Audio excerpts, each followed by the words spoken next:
All right, guys, welcome back into another NFL DFS video. My name is Polzin with TNF Sports. Going to be breaking down this Thursday night football slate. And if you guys have watched the last two videos, the last two showdown slates have went as expected. On Sunday Night Football, it was a very easy to predict slate.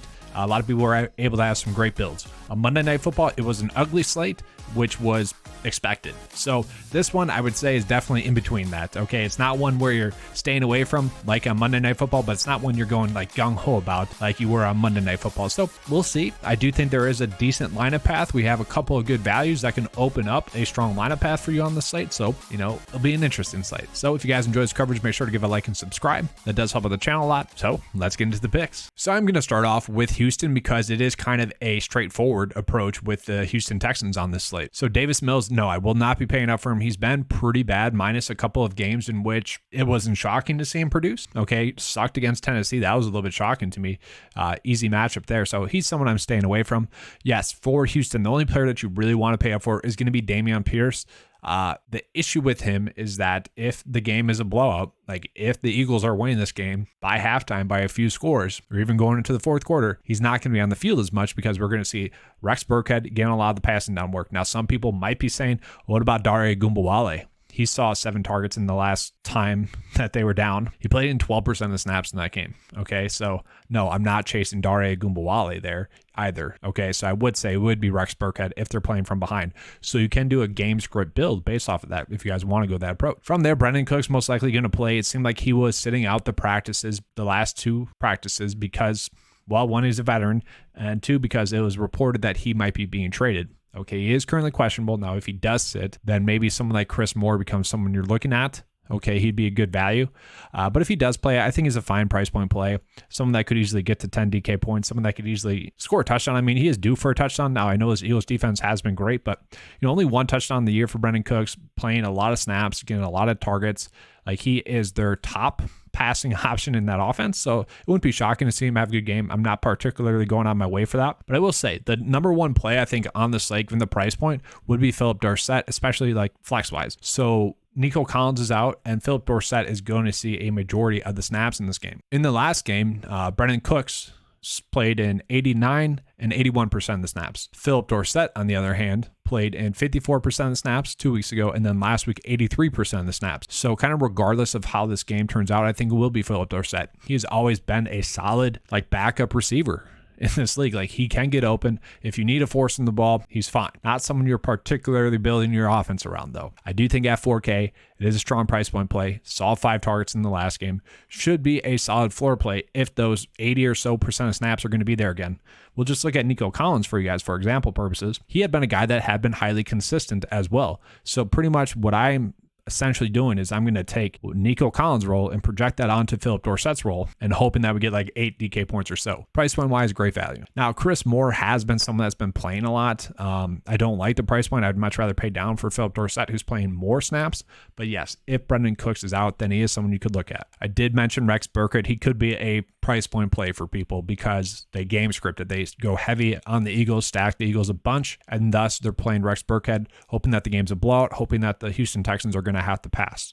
I don't mind that route. That's a route that you can go if you want to. And then the biggest question on this slate is going to be, which tight end should you play? And I don't really have a good answer for that, guys, unfortunately. It could be OJ Howard. He is playing about 50% of the snaps. And then you got Brevin Jordan, who's actually playing a little bit more snaps. Okay, targets have been there. The last 3 games he's played in, 4 targets. Not exactly someone you love, but a cheap price point play for someone that, could easily get 4 to 5 targets for a guy that played in 56% of the snaps in his last game. I don't mind that price point play, especially if you are trying to stack the Eagles. Now, I've mentioned a few times that I kind of want to stack the Eagles, and I just think that's the route that you need to go on the slate. You got Miles Sanders. Now, yes, the touches are not guaranteed for Miles Sanders, okay? They might not need him to, but the Houston Texans are terrible against the run. It is a defense that you've been targeting a lot. And unlike Joe Mixon on Monday Night Football, Miles Sanders and this offense has looked good running the football. Like, my expectation is that Sanders is going to have a great game. My cat was on my lap in case you guys didn't notice that during the video. Just got off. But he is someone that should be a great play. Is he priced up a lot? He is. And that's my biggest worry, is that he could I'm not going to say he's going to bust like on the field, but DFS wise could bust. Like if he only gets us 10 DK points or so at this price point, that would hurt. But he does have the upside to be the highest scorer on this slate as well, just given the nature of the Houston Texans rush defense. He is someone I'm going out of my way to play. But at the same time, I want to go out of my way to play all the Philadelphia Eagles. That's the issue.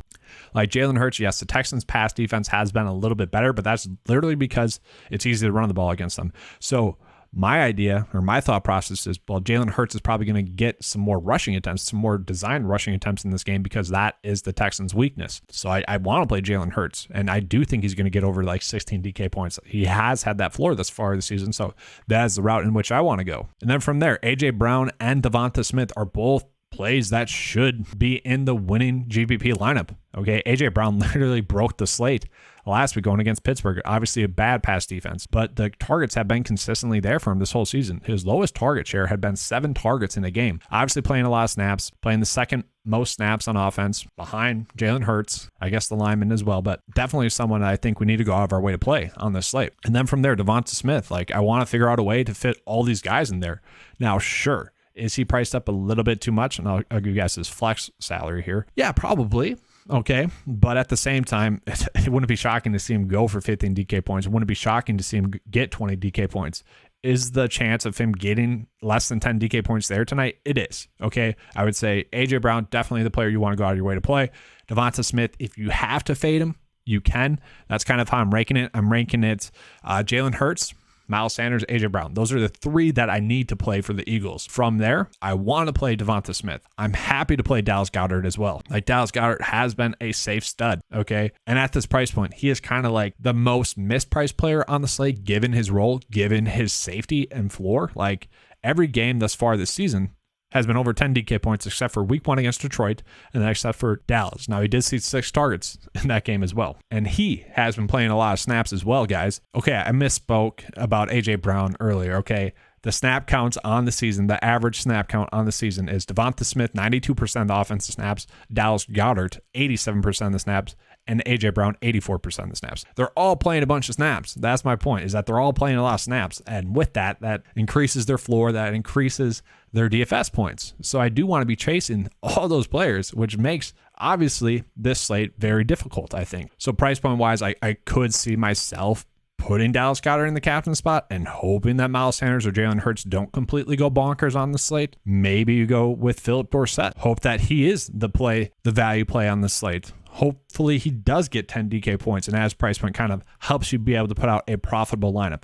That's what I'm hoping for there. And then just for what it's worth, guys, I will say, like, I don't hate the idea of playing either Boston Scott or Kenneth Gainwell. Okay, Gainwell and Boston Scott played about the same percent of snaps in the last game, but the last game obviously was a blowout. The interesting thing with it is that Boston Scott, the last 2 games, has had 6 and 7 rushing attempts. If this game does blow out, maybe it's more Boston Scott at the end of the game. Maybe he does get you a garbage time touchdown. Okay, someone you could look at, maybe 5% of builds. Like, I don't really want to go out of my way to play either of them, although it wouldn't be shocking to see either one of them pop a big play, against that poor Houston rush defense. And then for what it's worth, like, Jack Stoll has been playing a lot of snaps. Okay, obviously if you're playing him, you're only hoping for 1 reception, and you're forcing him in because you're forced in all the top plays on the slate. That'd be the only route in which you're playing him.